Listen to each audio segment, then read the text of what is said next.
Olá, amigos. Nossas saudações cordiais. Estamos aqui com muita alegria para o Centro Espírita Jorge Olímpio, com o objetivo de abordarmos hoje o tema tão importante, intitulado Instabilidade Emocional. Então, eu sou Patrícia Lins, oradora e escritora espírita, idealizadora do canal Lições de Amor, e é com muita alegria que aceito esse merecido convite para estarmos aqui juntos hoje. Que Jesus possa nos abençoar em nossos raciocínios e reflexões, com o objetivo de que essas reflexões sejam de alguma sorte úteis para nós pensarmos em nossos comportamentos, nos nossos modos de pensar e de sentir, e que de alguma sorte isso nos inspire à mudança necessária. Essas nossas reflexões de hoje serão feitas com base na obra O Despertar do Espírito. É a 10ª obra da célebre série psicológica pelo espírito Joana de Ângeles, psicografia de Divaldo Franco. Esse tema, instabilidade emocional, é o item 2 do capítulo de número 5 desta obra, experiências transpessoais. É importante a gente dizer que para Joana de Ângeles, o ser humano é, na sua essência, eminentemente transpessoal, ou seja, é uma compreensão do indivíduo quanto às dimensões que transcendem o corpo, físico, mental, emocional e espiritual, de modo que assim possa se dar a extensão, a ampliação da sua consciência. Nós sabemos que, de acordo com a questão número 23 de O Livro dos Espíritos, em que Kardec pergunta o que é espírito, com E minúsculo, os imortais vão dizer que espírito é o princípio inteligente do universo. Então, nós fomos criados, né, tais princípios inteligentes pela causa primeira de todas as coisas, como está lá na questão de número 1 de O Livro dos Espíritos. Então, inicialmente, antes de nos tornarmos individualidades, fomos uma chispa de Deus, em forma de psiquismo inicial. Como na questão número 88 de O Livro dos Espíritos, os imortais nos dizem: o espírito é, se quiserdes, uma chama, um clarão ou uma centelha etérea. Então, nós somos semelhante à semente que preserva o potencial de transformação e que temos a destinação indesviável de nos autorrealizarmos. Assim sendo, essa realidade transpessoal nos mostra o quanto que nós não estamos restritos a esta existência e transcendemos o corpo. Temos diversas dimensões que agem em conjunto com o objetivo de nós superarmos a nós mesmos. Na obra Há Flores no Caminho, pelo espírito Amélia Rodrigues, psicografia de Divaldo Franco, Divaldo, que a chama de a cronista do Evangelho, há uma série de narrativas sábias e encantadoras sobre a missão do Cristo, cujo tom é a libertação da Boa Nova, assegura diretriz e solução para todos os problemas do grave momento por que ora nós atravessamos. E ela nos vai narrar as características psicológicas dos discípulos de Jesus, principalmente a instabilidade emocional deles, que eram homens rudes e simples. Homens como nós somos, com nossas inquietações, e dentre eles, nós queremos aqui dar um destaque especial a Pedro, por conta do nosso tema de instabilidade emocional. Amélia Rodrigues vai nos contar que, em estado de espírito inquieto, o velho amigo Simão Pedro acercou-se do rabi certa vez, que sereno estava, e indagava sobre como proceder diante das ameaças que nos chegam e se não seria lícito reagir nunca, mesmo que estejamos a ponto de não suportar mais. Ela narra essa expressão no capítulo de número 4, Jesus e Paciência. E Jesus, sempre ensinando a paciência e o perdão infinitos, dialoga com Pedro, que a gente deve sempre esperar um pouco mais, que a estabilidade emocional é conseguida a partir do nosso próprio sacrifício, da vontade própria e da disciplina para poder domar os nossos impulsos. Mais para frente, no capítulo de número 14, intitulado Simão, Fraqueza e Força, Amélia Rodrigues, na obra Flores no Caminho, vai dizer que todas as vacilações de que davam provas humanas, todos os discípulos, reiteradas vezes ao lado do Mestre, transformaram-nas em inteireza moral a vigor da fé que os levariam aos supremos testemunhos.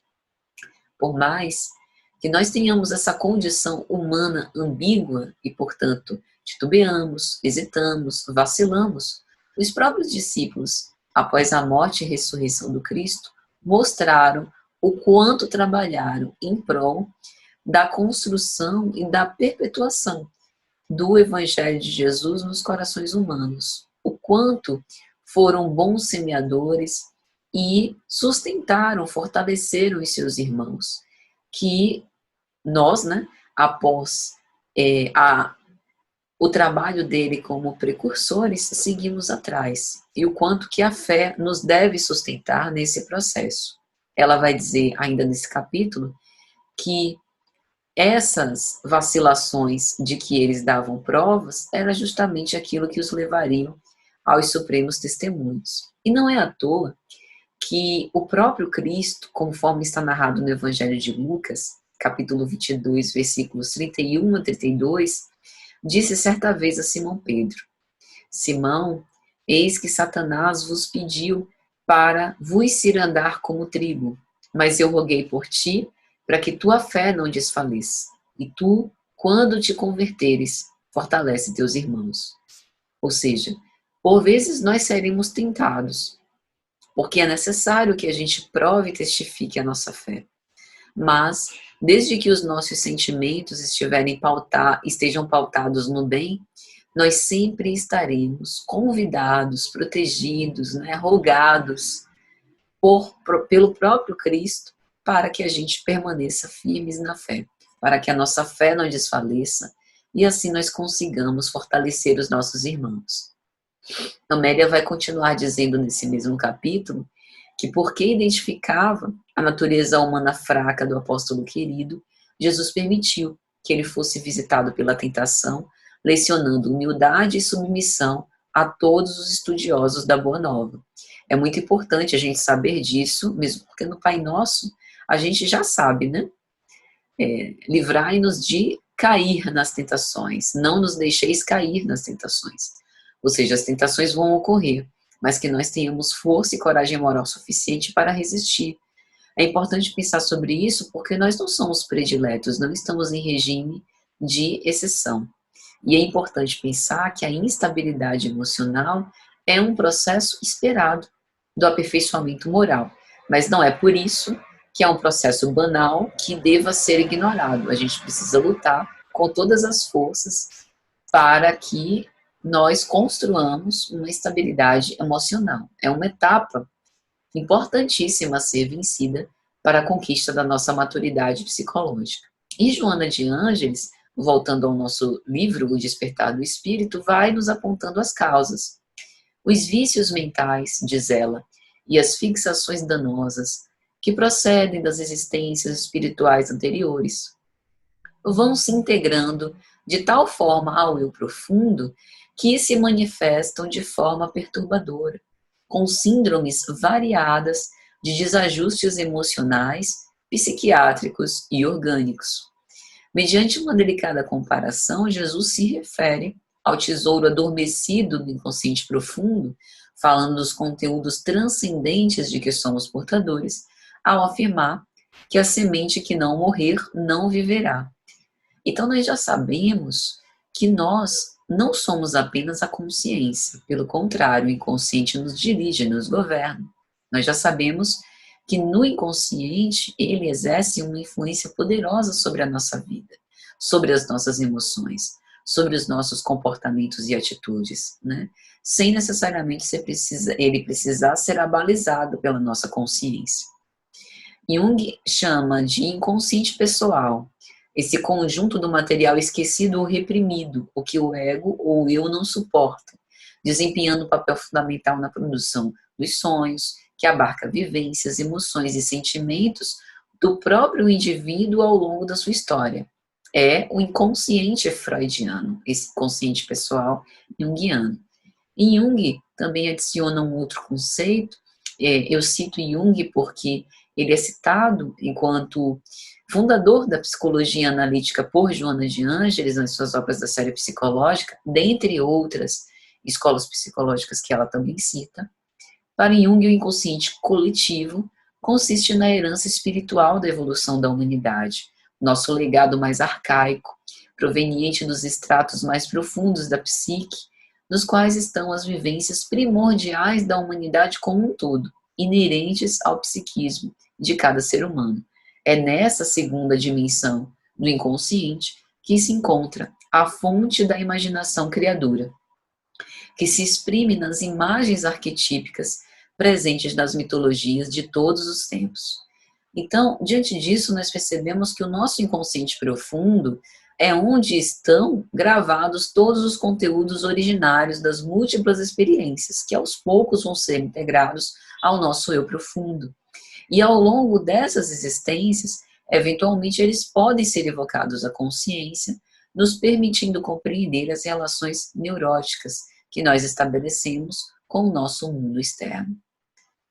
Então, Joana também vai falar que esse psiquismo inicial permanece como fulcro gerador de energias, tornando-se co-criador constante. Nós somos herdeiros de nós mesmos e, por vezes, esses conteúdos inconscientes emergem para que a gente dê conta disso, né? Consiga elaborar tudo isso. Ela também nos diz o quanto essa emissão da onda mental, que se converte em pensamento, palavra e ação, dá surgimento a edificações correspondentes, como é perfeitamente compreensível. E aí a gente se lembra de Jesus falando sobre o pecado por pensamento. Capítulo 5 de Mateus, versículos 27 a 28, no Sermão da Montanha. Ouvistes o que foi dito aos antigos, não adulterarás. Eu, porém, vos digo que todo o que olhar para uma mulher cobiçando-a, já no seu coração adulterou com ela. Os crimes mais hediondos começam num pensamento, e os ideais mais elevados também.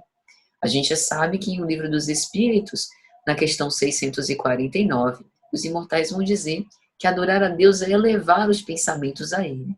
Nosso pensamento cria a vida que procuramos. Como a própria benfeitora Joana de Ângeles nos diz, a mente é dínamo, gerador de energia, conforme conteúdo emocional próprio. Então, a vontade acaba governando a ação mental. Embora a gente não possa escolher o que nós pensamos, nós escolhemos o que vitalizamos, os nossos hábitos mentais. E a força psíquica é fonte de saúde e de doença. O pensamento acaba se propagando facilmente e ressoa em tudo na criação, principalmente nas imagens mentais que orbitam em derredor dos nossos passos.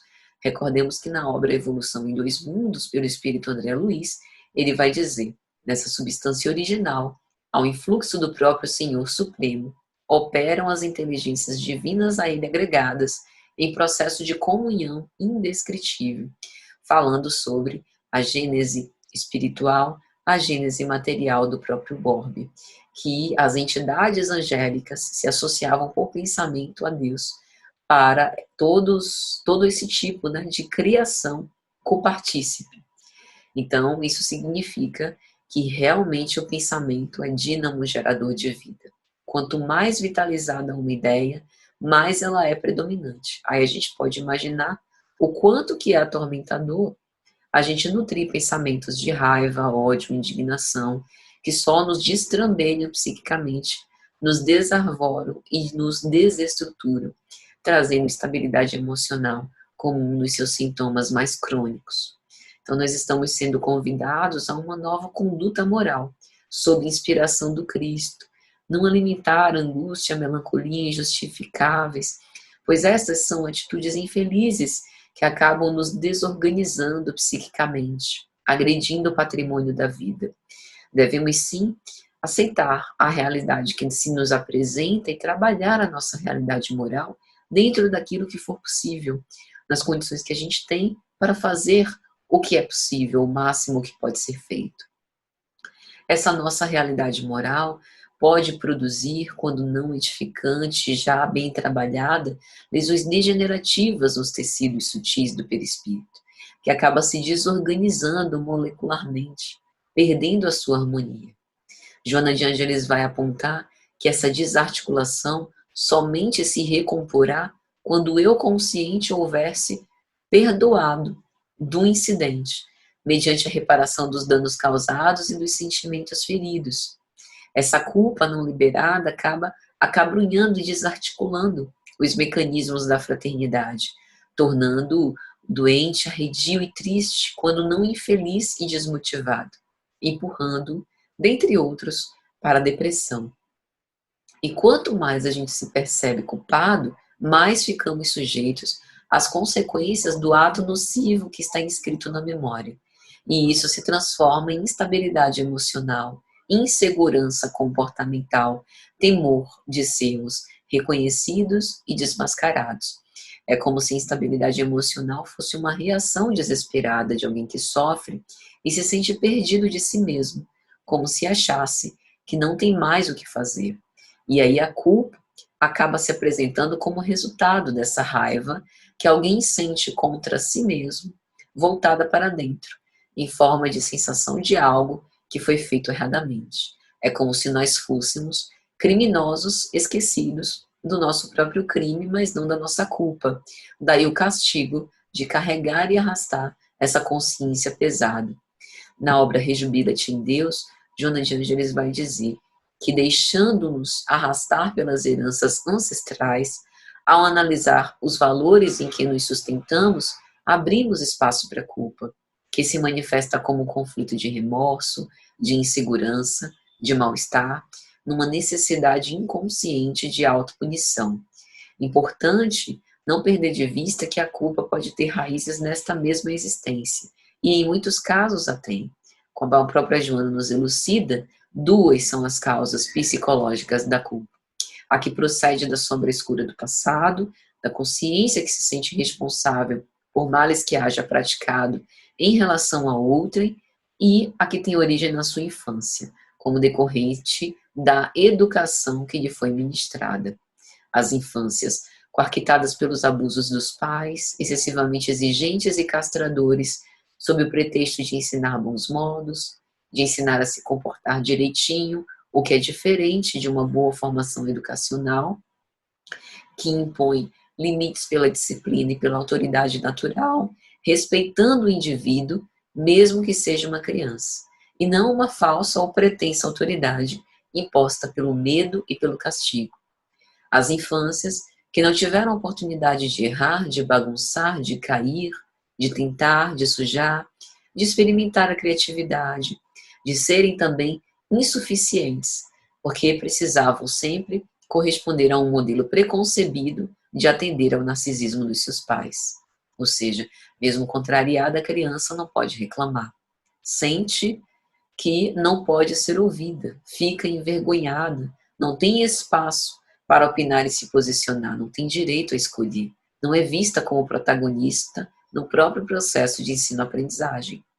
Então, essa não é uma apologia para uma educação sem regras, em que a criança que não tem diretriz faz tudo o que lhe vem à cabeça, sem limites ou restrições, inclusive de ordem material.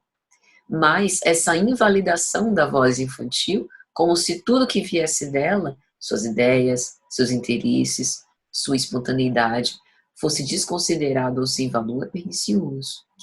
O que vale é apenas a orientação passada das pessoas de referência, a quem a criança aprende desde cedo a obedecer, retornando com a raiva, frustração contra si mesma, já que é impedida de revoltar-se e muitas vezes oprimida por violência, com ou sem palavras. Então a criança aprende que sua opinião não é relevante, porque o que agrada aos pais é cumprir aquilo que lhe foi designado, né? E quando que ela vai se expressar enquanto sujeito, né? Observe o quanto que ela vai falsificando quem é. É mais importante parecer amorosa, atenciosa, obediente, desde cedo, dissimulando comportamentos para evitar conflitos e violência e traindo-se a si mesmo. Então, esse é o ponto de gatilho em que o complexo de culpa normalmente começa a ser investido. E pelo fato do complexo de culpa já estar instalado, o sujeito se autorrecrimina pela sua reação humana e normal, diga-se de passagem, esperada, de raiva, de insubordinação, para se libertar de uma situação constrangente, julgando-se ingrato, traidor, egoísta, desprezível, que não merece ser amado e acolhido. Então a culpa acaba surgindo como uma forma de catarse necessária para a liberação dos conflitos, manifestando a sua expressão consciente ou através de complexos mecanismos de autopunição inconsciente. E a gente pode imaginar, depois de tantas informações preciosas sobre a culpa, como tratá-la. O melhor antídoto é o perdão. Esse perdão que poderá ser direcionado a si mesmo, a quem foi vítima, à comunidade ou à natureza. A coragem de pedir perdão e a capacidade de perdoar são dois mecanismos terapêuticos libertadores da culpa. Então, o primeiro passo é o auto-perdão. Afinal, se Deus, que nos conhece, nos ama indistintamente, que razão nós teríamos para não nos perdoar, não é mesmo? Então, por isso, como nos instrui Joana, a firmeza moral proporciona a eleição de metas edificantes e de condutas corretas, enquanto que a doçura do coração responde pela paciência e compaixão para com todos aqueles que não compartilham desta atitude que é pessoal e intransferível. E a culpa se apresenta sob disfarces muito variados: o complexo de inferioridade, a síndrome de desconfiança, a busca de solidão, a inveja dos triunfadores, a fadiga para mais ter e não perder o falso lugar de destaque. Então, nesse ponto de vista, a gente observa o quanto as oscilações de humor são muito variadas também, atormentando os indivíduos, deprimindo-os, tornando-os revéis, indispostos, agressivos.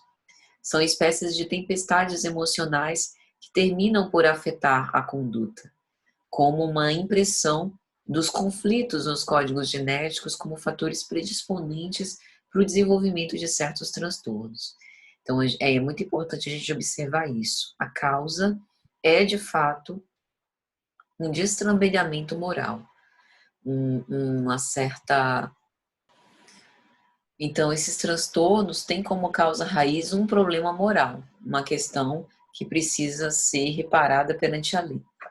Na obra Grilhões Partidos, pelo espírito Manuel Filomeno de Miranda, psicografia de Divaldo Franco, ele diz: a predisposição a este ou aquele estado que lhe é inerente e que por fatores externos fazem irromper, como os traumatismos morais de variada nomenclatura, como os complexos e os recalques, já se encontram em germe, no íncito do ser, na constituição fisiológico-psicológica do indivíduo, a fim do cumprimento do dever da sua plenitude que se fará impostergável.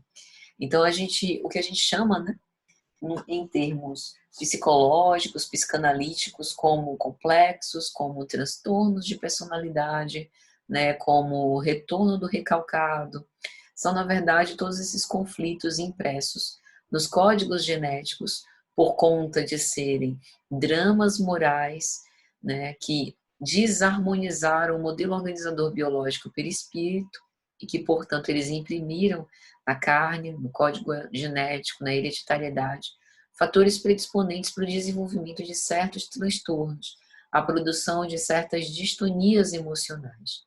Então, diante de tudo isso, o apoio psicológico é de fundamental importância, assim como a compreensão fraternal e, sobretudo, o esforço no bem.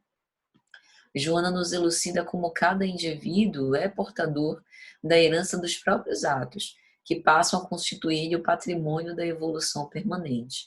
Então, nós somos herdeiros de nós mesmos, artífices do nosso próprio infortúnio, do nosso destino, da nossa própria felicidade, e nesse ínterim, a mente é muito suscetível de estabelecer as diretrizes de segurança para o melhor comportamento do indivíduo.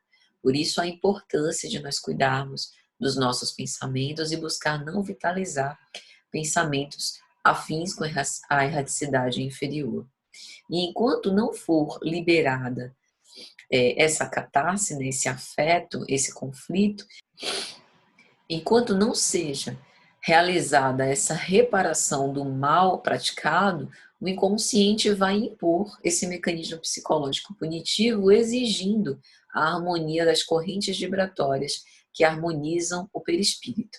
Por isso, a correta emissão dos pensamentos salutares em favor de si mesmo e os benefícios que nós fizermos de qualquer natureza aos demais membros da comunidade humana são recursos reequilibrantes que precisam ser feito uso por aqueles que sofrem instabilidade emocional.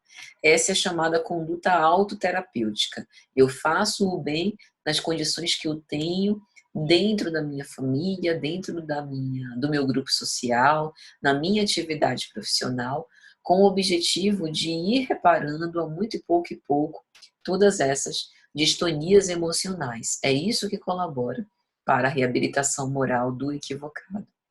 Joana também nos diz que enquanto não ocorra esse fenômeno de liberação ou amortização da vida moral, a distonia permanecerá cobrando equilíbrio emocional, como se fosse um alarme para todo o bem, né, à custa do sacrifício próprio que nós precisaremos empreender.